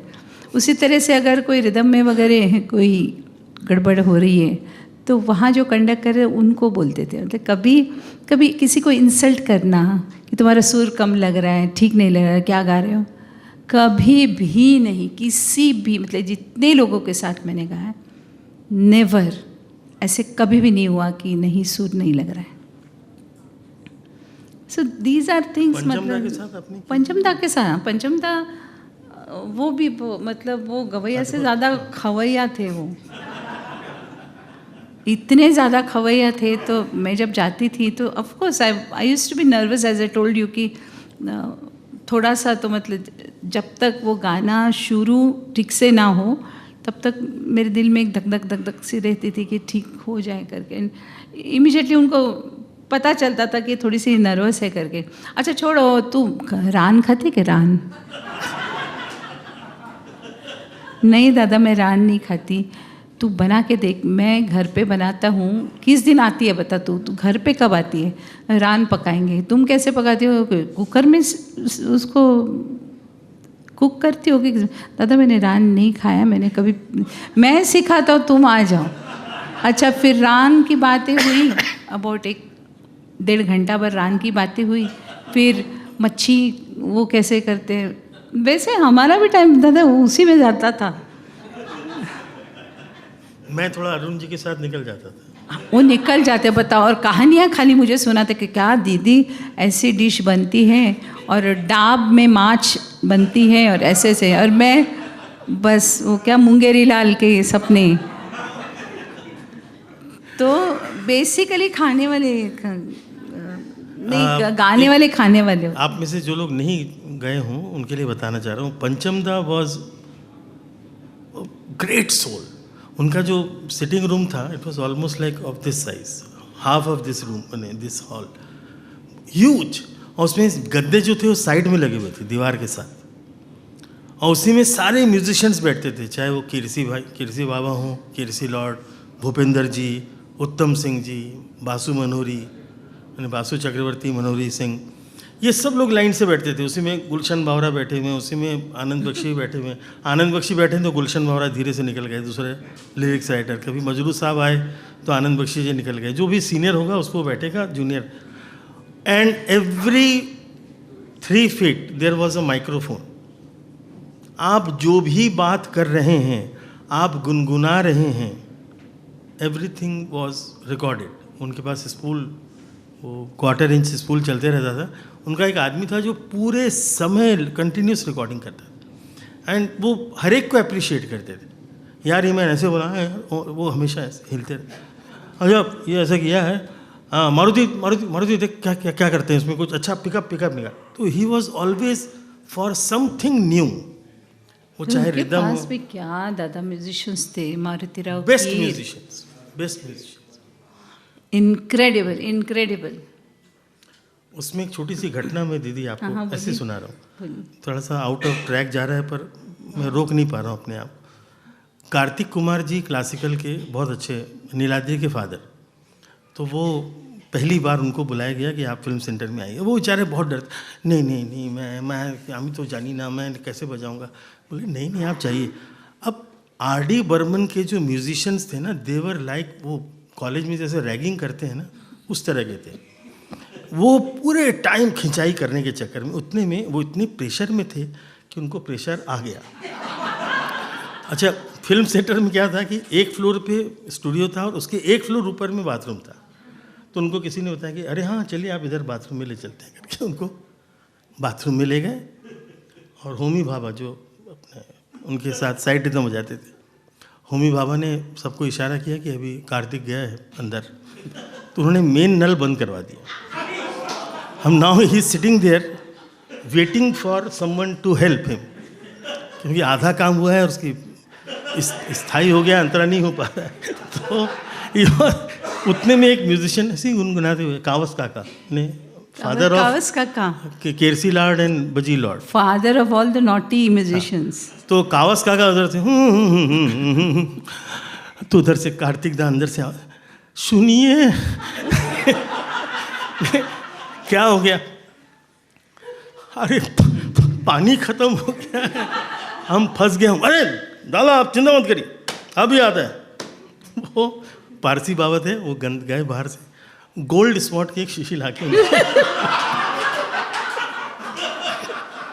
और जब वो गोल्ड स्पॉट से किसी तरह उनको, क्योंकि संकट से मुक्ति पानी थी, गोल्ड स्पॉट से निपटा के जब उन्होंने सबको बता दिया, पूरे फिल्म सेंटर में सब लोग, यार बहुत गोल्ड स्पॉट की बड़ी अजीब सी गंध आ रही है। तो ये इस तरह की वहाँ केसेस होते थे इन पंचम कैंप। एवरी म्यूजिशियन, आप अगर भूपीदा का सुने तो भूपीदा बहुत अच्छे सिंगर तो थे ही, great singer, great guitar player, जैसा 6 स्ट्रिंग वैसे ही 12 स्ट्रिंग, वंडरफुल। तो खैर ये कोई और कि इनके पतिदेव जो थे वो बहुत अच्छे म्यूज़िक डायरेक्टर तो थे ही, अरेंजर बहुत अच्छे थे, and he was a great musician. इतना अच्छा वो एकॉर्डियन बजाते थे, उनका हाथ एकदम ऐसे मक्खन की तरह चलता था। अगर आप पुरानी कभी लता जी की भी रिकॉर्डिंग सुने तो उसमें Arun ji is playing accordion with Lata ji. तो और कोई अनुभव आप बताना चाहें? अब हम समापन की ओर आ रहे हैं उसमें बस। नहीं, मुझे वही एक किस्सा याद आ रहा है, जब केरसी बाबा हैं, केरसी जी एक कावस काका के बेटे, तो he used to sit in Bombay lab में, ऐसे सामने बैठते थे, थोड़ी सी लाइट, तो Sharma ji was a recordist, तो बी आर शर्मा, वो ऐसे देख करके बोले, कौन है रे बाबा उधर, तिरुपति के आधे रास्ते से आ गया तू? मैं हूँ बाबा। उस वक्त वो पंख रखने का एक नई स्टाइल थी, तो ही रिफर टू इट एज कि तिरुपति के आधे रास्ते से, मतलब आधे बाल कटवा के। So this use to go on, मतलब रिकॉर्डिंग जब भी होती थी कि बहुत कुछ मामला सीरियस है और कुछ गंभीर, ऐसा नहीं, हंसते खेलते खेलते होता था। That was the beauty of. अभी दीदी ने जो नाम लिया कीर्ति बाबा, Kirti lord, he introduced all kind of keyboards, जो मैं एक म्यूज़िक बजा रहा हूँ तो आपको समझ में आ जाएगा।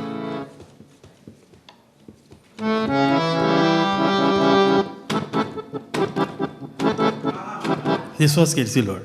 हाँ जी, नहीं ये ऐसी मैंने हाँ, और वो कहते थे ना कि वो पूछते थे कि ये ऐसे मैं नहीं बजा सकता, ये ऐसा साउंड थोड़ी होता। He used to use everything, कुछ भी, बाटली का ढक्कन, प्लास्टिक की बॉटल, एनीथिंग। और दादा कहते, दादा मतलब पंचमदा कहते थे कि मुझे ये साउंड चाहिए, तो कहते नहीं दे सकता मैं ये साउंड। तो बोले तुमको रखा किस लिए, करो इसको। And it use to come out. और आज वही मतलब कि आप लोगों को अगर मौका मिले तो ज़रूर उनका इंटरव्यू सुनिए, because it is so amazing. और ऐसे ऐसे गाने कि कहाँ कहाँ, मतलब एक जैसे जाके एक पत्थर लगता है तो पत्थर उड़ के नीचे गिरता है, तो उसका भी उन्होंने म्यूज़िक दिया हुआ है। तो इतने परफेक्शनिस्ट थे, तो it's a must. It was a pleasure and it's a great great blessing कि सभी ऐसे लोगों के साथ काम करने को मिला। And thank you very much for inviting me here. आप लोगों से भी मुलाकात हो गई। थैंक यू, बहुत बहुत धन्यवाद दीदी, आप आई। दीदी अभी यहाँ से ही सीधे अभी पुणे एयरपोर्ट जा रही हूँ, वहाँ से जयपुर। तो पर जब उनको मैंने आग्रह किया, मैंने कहा दीदी मैं हम चाहते हैं कि पुणेरी चौपाल में आप आएँ और आप सबका, हम सब के सानिध्य में आप अपनी बात शेयर करें। तो उन्होंने कहा हाँ दीदी। तो बोले दादा मैं मुंबई लौट के मैं आपको बताती हूँ। मैंने कहा आप कहाँ पर हैं? बोले मैं स्विट्ज़रलैंड। मैंने कहा ठीक है मैं फ़ोन काटता हूँ। तो she was in Switzerland. As soon as she landed in Mumbai she called me, दादा हाँ कौन सी डेट करेंगे? मैंने कहा आप डेट बताइए, हर डेट अच्छी। So thank you so much from all of us. बहुत अच्छा लगा, हम लोगों के लिए बहुत सौभाग्य का विषय कि आप हमारे बीच आए। One more round of applause for Omkar, Pandharpure sound and Ayushi Shah.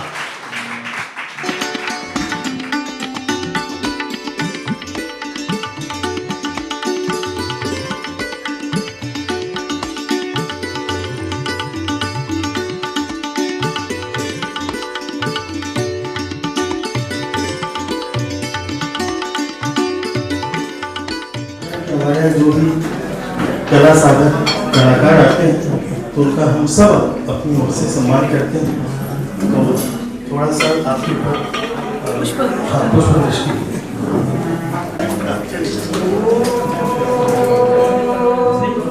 स्वस्ति न इंद्रो वृद्धश्रवाः स्वस्ति न पूषा विश्ववेदाः स्वस्ति नस्ताक्षर्यो अरिष्टनेमिः स्वस्ति नो बृहस्पतिर्दधातु। ॐ शान्ति शान्ति शान्तिः।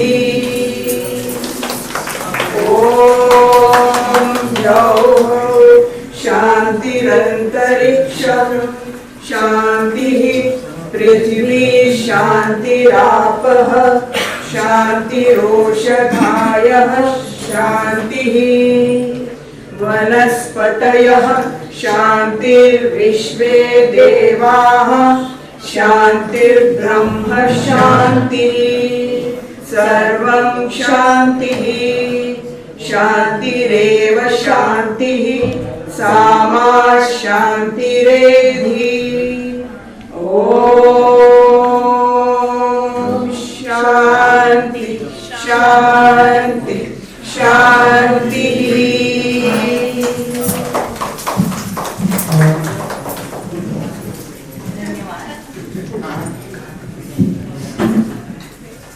हम सबकी ओर से बस यही प्रार्थना है दीदी, आप खूब स्वस्थ रहें, खूब मस्त रहें और व्यस्त रहें।